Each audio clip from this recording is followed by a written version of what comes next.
Brought to you by Agilus Diagnostics.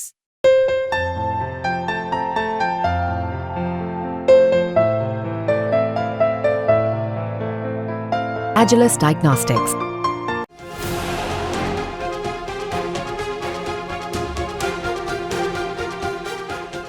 Bharat में चुनाव हो और पाकिस्तान जैसा नापाक देश कुछ करे ना, ऐसा हो ही नहीं सकता। जी हाँ, कश्मीर में चुनाव के बीच पाकिस्तान का बयान आ गया। पाकिस्तान द्वारा कांग्रेस नेशनल कॉन्फ्रेंस का समर्थन करने की सियासत गरमा गई।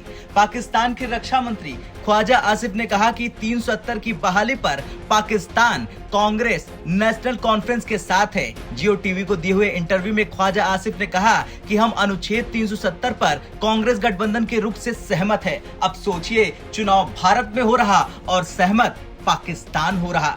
पाकिस्तान के वरिष्ठ पत्रकार हामिद मीर ने अपने कार्यक्रम कैपिटल टॉक में ख्वाजा आसिफ से सवाल पूछा कि शेख अब्दुल्ला और नेहरू ने 370 और 35A तय किया था। अब ये दोनों पार्टियां नेशनल कॉन्फ्रेंस और कांग्रेस इलेक्शन में कह रही हैं कि अगर हम जीत गए तो 35A और 370 की सस्पेंशन को खत्म कर दे। आपको लगता है ये संभव है? इस पर पाकिस्तानी रक्षा मंत्री ख्वाजा आसिफ ने हंसते हुए कहा, मेरा ख्याल है कि ये संभव है। कांग्रेस और नेशनल कॉन्फ्रेंस दोनों की ही महत्वपूर्ण मौजूदगी है।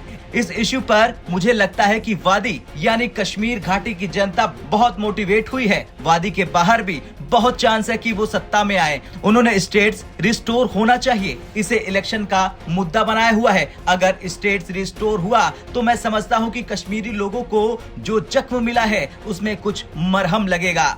इसके बाद हामिद मीर ने कांग्रेस प्रवक्ता पवन खेड़ा के बयान को दिखाते हुए ख्वाजा आसिफ से सवाल पूछा। कांग्रेस कह रही है कि यह हक हम दिलाएंगे। क्या हम ये कह सकते हैं कि आज पाकिस्तान की रियासत और भारत की कांग्रेस और नेशनल कॉन्फ्रेंस एक पिच पर है? इस सवाल का जवाब देते हुए ख्वाजा आसिफ ने कहा, इस इश्यू पर यानी अनुच्छेद 370 पर बिल्कुल हमारी भी यही डिमांड रही है। जब से मोदी साहब ने ये वार किया है, कश्मीर का स्टेट्स रिस्टोर किया जाए।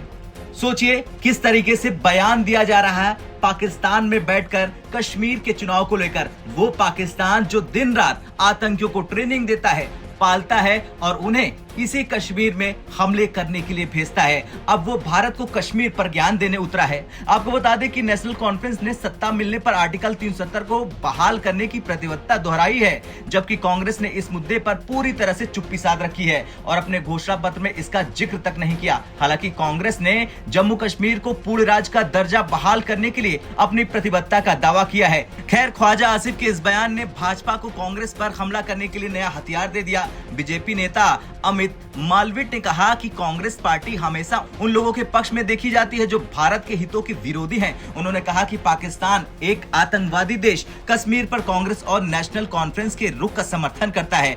ऐसा कैसे है कि पन्नू से लेकर पाकिस्तान तक राहुल गांधी और उनकी कांग्रेस हमेशा उन लोगों के पक्ष में देखी जाती है जो भारत के हितों के विरोधी हैं। खैर, कुछ भी हो, लेकिन पाकिस्तान से आया ये बयान क्या दिखा रहा है? आपको क्या लगता है? कमेंट कर जरूर बताएं। ब्यूरो रिपोर्ट, भारत तक।